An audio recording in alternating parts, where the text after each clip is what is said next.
오늘 함께 볼 하나님의 말씀 창세기 40장 1절부터 23절까지 말씀입니다. 제 성경으로 구약 61페이지에 있습니다. 그 중에서 6절에서 8절, 14, 15절, 그리고 23절 이렇게 함께 교독해서 읽도록 하겠습니다. 다 찾으셔서 한 절씩 교독하고 마지막 절은 합독하겠습니다. 제가 먼저 6절 말씀 읽겠습니다. 아침에 요셉이 들어가 보니 그에게 근심의 빛이 있는지라.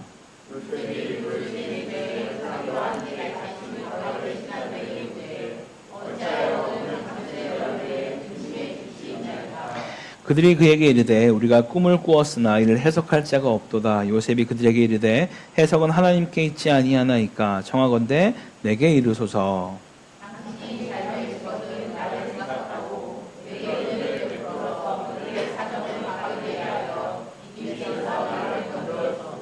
나는 히브리 땅에서 끌려온 자여 여기서도 옥에 갇힐 일은 행하지 아니하였나이다. 맡은 간원장이 요셉을 기억하지 못하고 그를 잊었더라. 아멘. 할렐루야. 오늘도 은혜의 자료 말씀 앞에 나오신 모든 성도님들 가운데 하나님의 은혜와 평강이 충만하기를 간절히 소망합니다. 사랑하는 성도 여러분 살아오시면서 그 시간은 정말 아까웠다라는 생각을 해본 적 있으십니까? 괜히 그 직장에 들어갔네. 혹은 괜히 그 사람을 만났어. 괜히 그렇게 오래 기다렸어. 그 몇 년만 없었어도 지금 내 인생은 달라졌을 텐데 라는 그런 아쉬움의 순간들이 있으셨습니까? 우린 참 쉽게 인생을 낭비했다라는 말을 종종 하곤 합니다. 요즘 젊은 세대에게 있어서 갓생이라는 말 혹시 들어보셨습니까? 시간을 허비하지 않는 삶, 생산성이 있는 삶, 효율적인 삶. 아침 새벽부터 거의 분단위, 초단위로 쪼개서 뭔가 삶을 살아내는 갓생을 살았다. 이런 표현들을 요즘 MZ세대들은 참 많이 사용합니다. 잠자는 시간도 아깝고 휴대폰 보는 시간도 줄이고 운동도 해야 되고 공부도 해야 하고 돈도 벌어야 하고 계속 성장해야 한다라고 말하는 것이죠. 그래서 조금만 쉬어도 오늘 하루를 버렸다. 조금만 일이 안 풀려도 시간을 낭비했다. 라는 표현들을 쓰기도 합니다. 그런데 여러분, 성경은 전혀 이것에 대해서 다른 이야기를 하고 있습니다. 오늘 본문의 요셉을 한번 보십시오. 해당 사람들의 눈으로 보면 요셉은 인생을 완전히 낭비한 사람입니다. 17살, 꿈 많은 청년이었죠. 그런데 형들에게 팔려버립니다. 노예가 되죠. 억울한 누명을 씁니다. 감옥에 갇히게 돼요. 그리고 30살이 될 때까지 무려 13년입니다. 가장 빛나야 할 그 청춘의 시기, 가장 열심히 살아내야만 할 그 시기에 가장 많은 것을 이뤄야 할 그 시간을 감옥과 노예 생활로 그는 보내고 말았습니다. 세상은 말합니다. 망했다. 인생을 날려먹었네. 청춘을 통째로 잃었다. 라고 그렇게 비난할지도 모르겠습니다. 그런데 하나님은 그렇게 말씀하지 않으십니다. 오늘 본문을 보면 하나님은 단 한 번도 요셉을 실패했다라고 말씀하지 않으십니다. 오히려 성경은 그 시간이 하나님의 계획 안에 있었다라고 말하는 것이죠. 사랑하는 성도 여러분, 오늘 저는 여러분께 한 가지 질문을 드리고 싶습니다. 여러분의 인생 가운데 정말 낭비된 시간이 있으셨습니까? 아니면 우리가 아직 하나님의 시간을 이해하지 못했던 것은 아닐까요? 오늘 말씀을 통해 하나님께 붙들린 사람에게는 단 하루도 낭비가 없다라는 사실을 함께 보게 되길 간절히 소망합니다. 먼저 첫 번째로는 하나님의 손에 붙들린 인생에는 낭비가 없습니다. 오늘 본문은 감옥에서 시작합니다. 여러분 조금만 생각해 보십시오. 요셉은 지금 너무나 억울한 상황에 처해 있습니다. 억울해도 너무나 억울합니다. 죄를 지어서 감옥에 왔다면 좀 덜 억울할 텐데요. 유혹을 피했습니다. 죄를 거절했어요. 거룩하게 살려고 몸부림쳤습니다. 그런데 돌아온 것은 상이 아니라 감옥이었던 것이죠. 우린 여기서 쉽게 생각할 수 있습니다. 그래도 금방 풀려나겠지. 성경으로 보면은 그냥 40장에서 41장으로 넘어가면 뭔가 풀어지는 것처럼 느껴지지만 이 기간은 최소 13년이라는 시간이 흘렀다라고 학자들은 이야기합니다. 여러분 13년이면 초등학생이 대학생이 되는 시간이고요. 군대를 다녀오고 직장을 얻고 결혼도 할 수 있는 그런 시간입니다. 근데 요셉은 그 시간 동안 감옥 안에 갇혀 있었다라는 거예요. 세상은 이 시간을 버려진 시간이다라고 말합니다. 하지만 성경은 전혀 다른 평가를 내리고 있죠. 시편 105편에 이렇게 말씀합니다. 여호와의 말씀이 응할 때까지 그의 말씀이 그를 단련하였도다. 이 본문은 이 요셉의 이야기를 다윗이 어떻게 표현하고 있는지를 보여주고 있는 본문입니다. 여기서 단련하였다라는 말은요, 이 히브리어로 쓰여진 이 단어의 의미는 금을 불 속에 넣어서 불순물을 제거하는 정련하다, 연단하다 이런 의미를 가지고 있습니다. 그러니까 하나님은 요셉을 버려둔 것이 아니라는 것을 우리 가운데 말하고 있는 것이죠. 훈련시키고 있었습니다. 이 감옥이 그 요셉에게 형벌이 아니라 그에게 훈련장이었다라고 성경은 말하는 것이죠. 여러분, 우리는 늘 언제 끝납니까? 라고 묻습니다. 근데 하나님은 아직 끝나지 않았다라고 말씀하는 것이죠. 왜냐하면 아직 준비가 끝나지 않았기 때문인 것입니다. 여러분, 다윗도 그랬습니다. 왕으로 기름 부음을 받았지만 곧바로 그가 왕이 되지 않았습니다. 10여 년이 넘는 시간 동안 광야를 헤매며 사울에게 쫓겨야만 했습니다. 억울한 시간들을 견뎌야만 했습니다. 또한 모세도 마찬가지죠. 애굽 왕궁에서 바로 지도자가 되지는 못했습니다. 미디안 광야에서 40년이라는 시간을 그는 훈련을 받았던 것이죠. 엘리야도, 바울도, 예수님의 수많은 제자들도 모두 하나님이 준비시키는 그런 시간을 통과해야만 했다라는 것이죠. 하나님 나라는 준비 없는 사람을 쓰지 않기 때문입니다. 두 번째로요, 하나님의 손에 붙들린 사람은 환경보다 사명을 바라봅니다. 사랑하는 성도 여러분, 오늘 본문을 읽으면서 저는 한 장면에서 참 오래 머물렀습니다. 바로 4절인데요. 간수가 그들로 요셉을 수종들게 하매. 그리고 6절입니다. 아침에 요셉이 들어가 보니 그들에게 근심의 빛이 있는지라. 그냥 보면은 이게 뭐가 문제인 거지? 여기 왜 멈춰야 되지? 라고 생각할 수 있습니다. 근데 생각해 보면 지금 가장 근심해야 될 사람이 누구일까요? 요셉입니다. 가장 억울한 사람도 요셉이에요. 가장 미래가 보이지 않는 사람도 요셉이란 말이에요. 지금 남을 살필 그런 형편에 있는 자가 요셉이 아니라는 겁니다. 근데 요셉은 자기의 상황과 자기 얼굴을 보진 않고 다른 사람의 얼굴을 보는 거예요. 자기의 근심을 붙들지 않고 다른 사람의 근심을 그는 보고 있습니다. 왜 오늘 얼굴이 좋지 않습니까? 라고 다른 사람을 살펴보고 있다는 거예요. 그 누구보다도 억울한 그 요셉이 말입니다. 여러분, 이게 얼마나 놀라운 질문인지 아십니까? 이 감옥 속에서 억울한 사람들만이 모여있는 그곳에서 원망하기에도 시간이 부족한 곳인데, 요셉은 자기의 상처보다 다른 사람의 아픔을 먼저 주목하고 있었다라는 것이죠. 왜 그럴 수 있었을까요? 저는 그 이유가 지난주 우리가 함께 나눴던 말씀과 연결된다고 생각합니다. 지난주 우리는 형통하십니까? 라는 말씀을 나누었습니다. 세상은 잘 되는 것을 형통이라고 말합니다. 돈을 많이 버는 것, 뭔가 승진하는 것, 병이 낫는 것. 하지만 성경은 계속해서 다른 이야기를 하고 있습니다.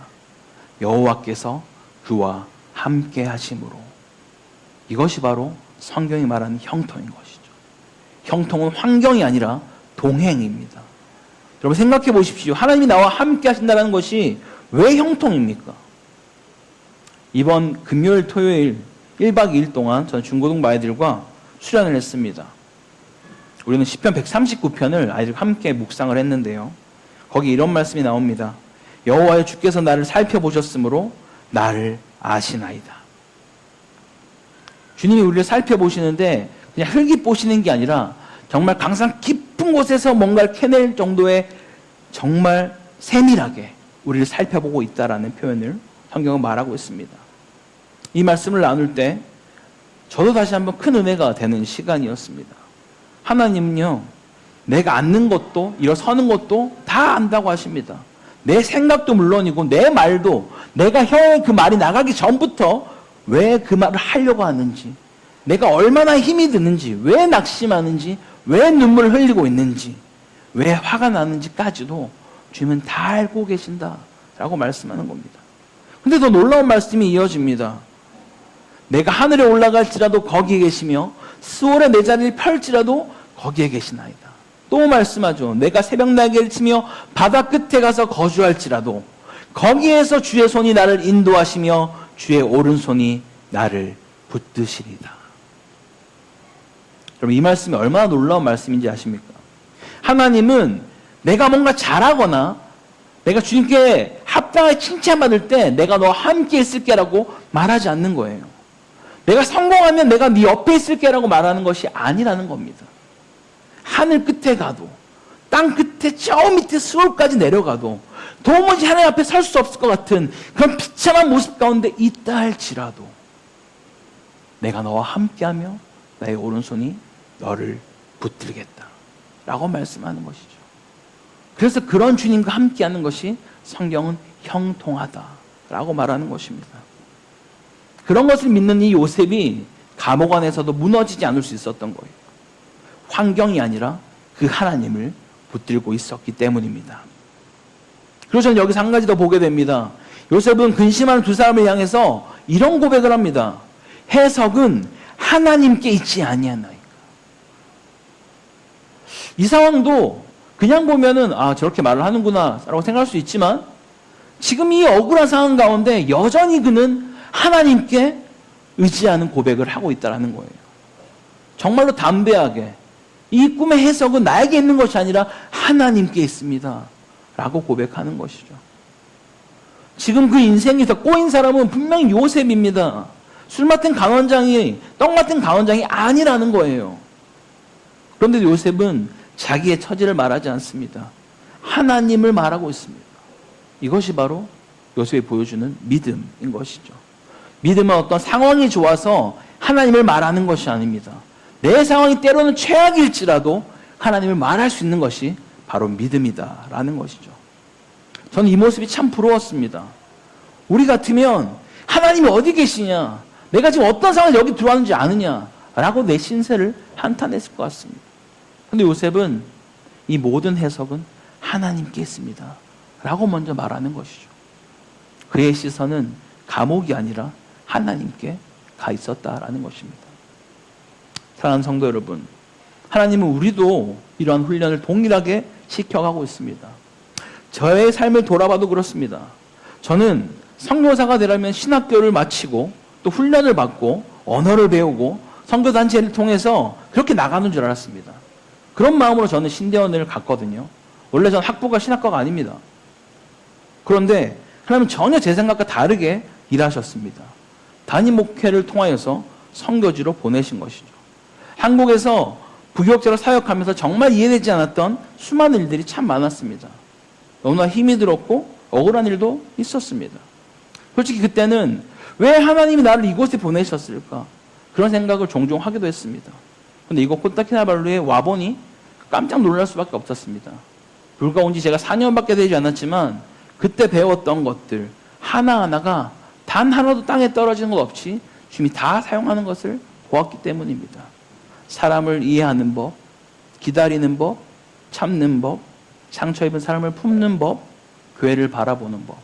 그 모든 시간들이 지금 이곳에서 하나님께서 하나씩 꺼내서 사용하고 계시는구나. 그때는 낭비인 줄 알았습니다. 그것이 아니었던 것이죠. 그것은 바로 준비였습니다. 여러분, 돌이켜보면 제 목회를 만들어준 분들은 저를 가장 사랑했던 분들이 아니었습니다. 오히려 저를 힘들게 했던 분들, 저를 많이 울게 하셨던 분들, 용서하기 어려웠던 분들이 제가 목회 가운데 더 집중하게 했던 것 같습니다. 하나님은 그 사람들조차 제 목회를 빚어가시는 도구로 사용하셨다라는 것이죠. 그때는 몰랐습니다. 지금 돌아보니 정말 하나님 나라에는 낭비가 조금도 없었구나라고 고백하게 되는 것이죠. 물론 여러분이 지금 그런 사람들이 되지 않았으면 좋겠습니다. 네, 그렇게 우리가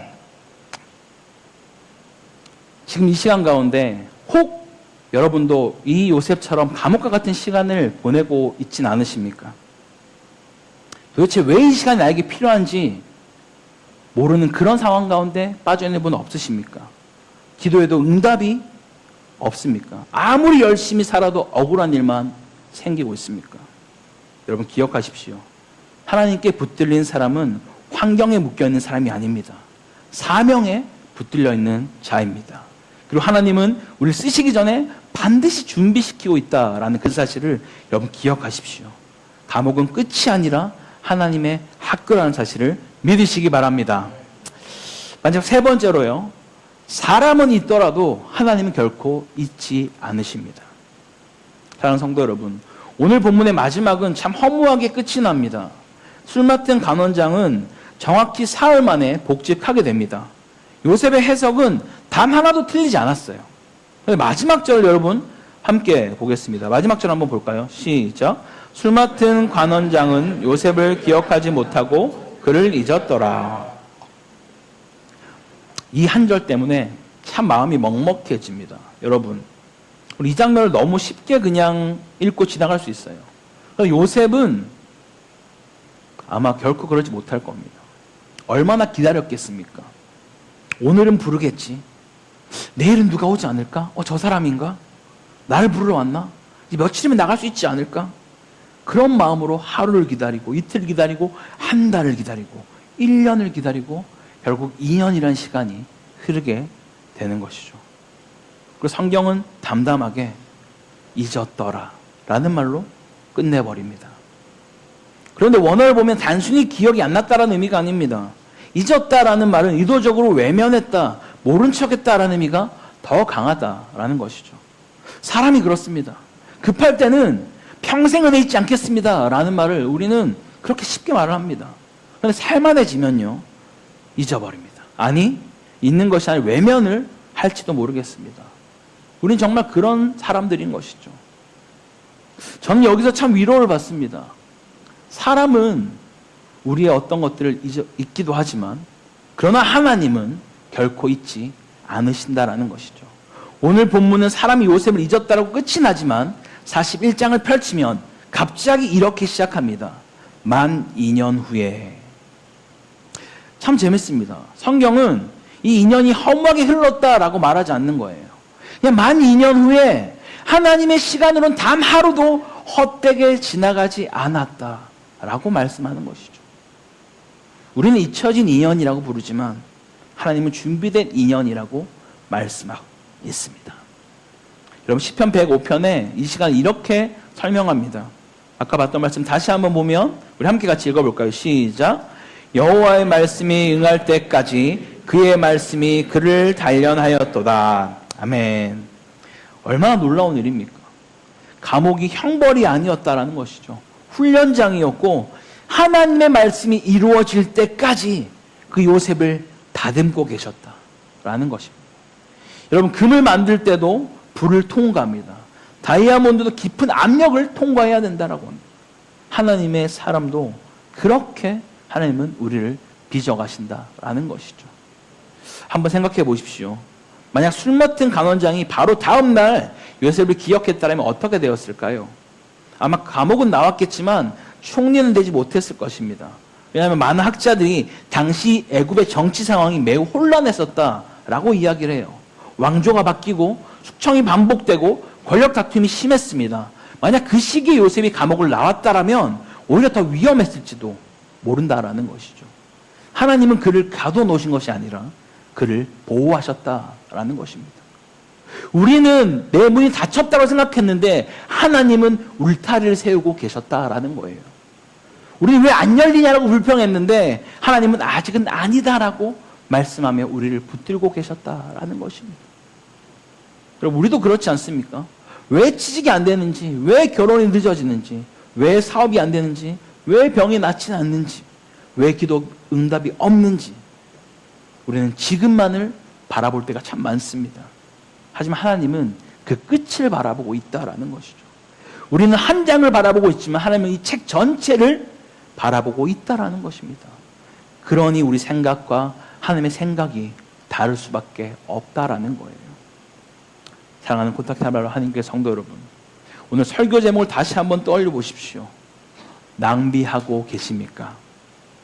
혹시 오늘도 마음속에 이런 생각이 있으십니까? 목사님, 제 인생은요, 너무 많이 돌아왔습니다.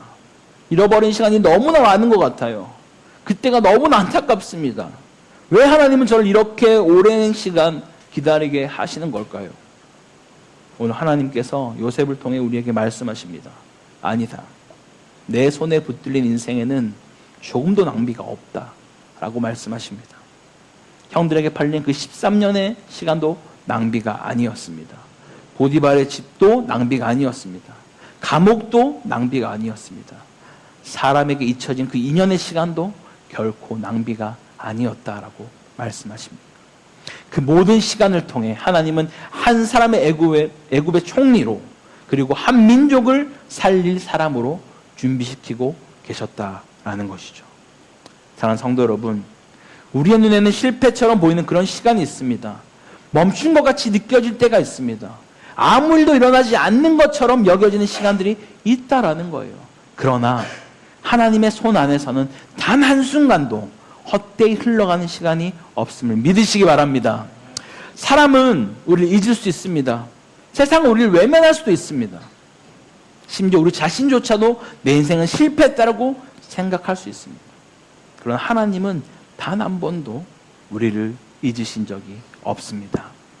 그리고 하나님 손에 붙들린 인생에는 단 한순간도, 단 한 방울의 눈물도, 단 한 번의 실패도 낭비는 없습니다.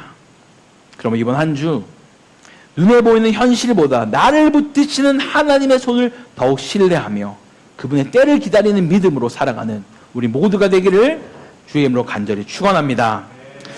우리 함께 같이 말씀을 기억하며 주님 앞에 우리의 입술을 열어 고백하기 원합니다. 오늘 말씀처럼 하나님의 손에 붙들린 인생에는 결코 낭비가 없습니다. 우리의 눈에 실패처럼 보이는 이 시간도 하나님은 결코 헛되게 사용하지 않으신다는 것이죠. 이제 그 하나님 앞에 우리의 마음을 올려드리기 원합니다. 우리의 연약함을 숨기지 않고 있는 모습 그대로 주님께 나아갑시다. 우리 끝까지 붙들어 주시는 그 하나님을 바라보며 함께 우리 찬양하며 나가기 원합니다.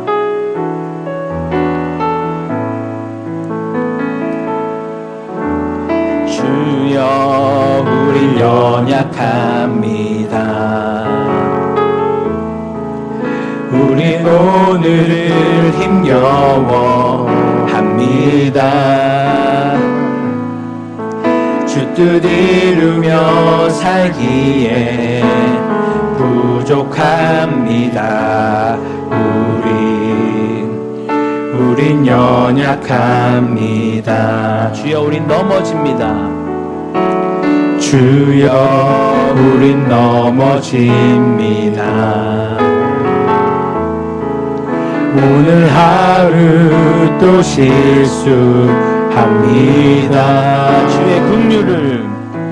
주의 긍휼을 구하는 죄인입니다. 우리 주만 바라봅니다. 한없는 주님의 은혜, 한없는 주님의 은혜, 온 세상 위에 넘칩니다. 가릴 수 없는 주 영광, 온 땅 위에 충만합니다. 주님만이 길이오니 우리 그 길 따라갑니다. 그날에 우리를 이루신 주는 완전합니다. 주님의 은혜, 한없는 주님의 은혜,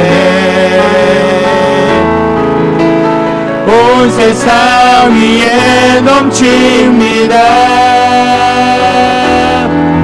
가릴 수 없는 주 영광,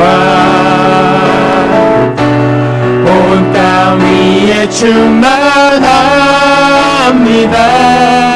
주님 길이오니 그 길 따라 나아갑니다. 우린 그 길 따라갑니다. 그날에 우린 이루신 주는 완전합니다. 여러분 같이 기도하기 원합니다. 주님, 내가 이 땅 가운데 살아가면서 낭비처럼 보이는 그 시간 속에서도 하나님께서 신실하게 일하고 계심을 믿게 하여 주시옵소서. 사람과 환경보다 하나님을 더욱 신뢰하는 그런 믿음을 우리 가운데 부어주시옵소서. 모든 훈련과 눈물의 그 복음이 통로가 되게 하여 주시고 우리 교회와 가정이 하나님 나라의 기억에 쓰임받는 그 축복의 통로로 사용해달라고 우리 주님 한번 만드시고 기도하겠습니다. 주여, 하나님 아버지 감사합니다. 아버지 이 시간 오늘도 주님 앞에 간절히 기도하고 나아가는 것은 때로 우리의 인생 가운데 어려움과 고난과 역경의 시간이 찾아올 때 마치 내 시간이 낭비되어진 것 같고 돌아가는 것처럼 느껴질 때가 얼마나 많이 있었습니까? 하지만 그런 모든 시간 속에서도 하나님은 단 한 주만 우리를 놓지 않으시고 신실하게 일하고 계심을 믿습니다. 주님, 우리가 이 시간 가운데 아버지 지금 내가 이 자리에 있는 것도 하나님 완벽한 계획하신 가운데 온전한 길로 인도하심을 믿고 나아가오니 주여 우리 가운데 함께하여 주시고 붙들어 주시고 역사하여 주옵소서. 그래서 우리에게 주어진 그런 사람과 환경보다 하나님의 일하심을 믿고 신뢰하게 하시고 내 앞에 작은 그 문제보다 그 크신 하나님 온전히 믿고 나아갈 수 있는 걸감의 백성으로 주여 인도하여 주시옵소서. 그래서 우리의 모든 훈련과 눈물이 복음의 통로가 되어지게 하여 주시고 우리가 이 모든 시간을 통하여서 하나님 나라 확장되고 복음이 전파될 수 있도록 우리의 삶을, 우리의 가정을, 우리의 교회를 주님 귀하게 사용하여 주시옵소서. 하나님 나라를 확장하는데 우리 교회가 더욱더 하나님의 쓰임받는 교회 되게 하여 주시고 아버지 마음에 합한 자로 아버지 마음에 정말 합한 공동체를 살아갈 수 있도록 주여 우리 가운데 함께 하시고 붙들어 주시옵소서. 아버지 우리의 삶에 하나님의 어떤 시도 없음을 믿고 나아가오니 나의 우리를 가장 좋은 길로 완전한 길로 인도하시고 주님을 찬양합니다. 주여 도우시 역사하시고 공차를 주셔서 하나님 신나는 그 믿음 가운데 설 수 있는 우리가 될 수 있도록 인도하여 주시옵소서. 사랑하며 풍성하신 하나님 아버지, 우리는 조금만 일이 풀리지 않아도 내 인생이 낭비되고 있다라 생각하며 쉽게 낙심하는 연약한 존재들입니다. 그러나 오늘 요셉의 삶을 통하여 하나님께서 단 한 번도 그를 놓으신 적이 없음을 보게 하심에 감사드립니다. 구덩이도 노예 생활도 감옥도 사람에게 잊혀진 그 시간도 모두 하나님의 손 안에 있었음을 믿습니다. 우리의 삶에도 이해할 수 없는 시간들이 때론 찾아올 때가 있습니다. 왜 이런 일을 겪어야 하는지, 왜 이렇게 오래 기다려야 하는지, 왜 억울한 시간을 지나야 하는지 알 수 없을 때가 있습니다. 그러나 오늘 그 시간조차도 하나님께서 우리를 빚어가시는 은혜의 시간임을 믿게 하여 주옵소서. 환경보다 하나님을 바라보게 하시고 사람보다 하나님을 의지하게 하시며 결과보다 하나님의 때를 신뢰하는 믿음을 허락하여 주옵소서. 우리의 가정과 교회 그리고 우리의 모든 삶이 복음을 전할 통로가 되게 하여 주옵소서. 하나님의 손에 붙들린 인생에는 결코 낭비가 없음을 삶으로 증거하는 하나님의 사람들이 되게 하여 주옵소서. 이 모든 말씀 우리를 구원하신 우리 예수 그리스도의 이름으로 기도드립니다. 아멘.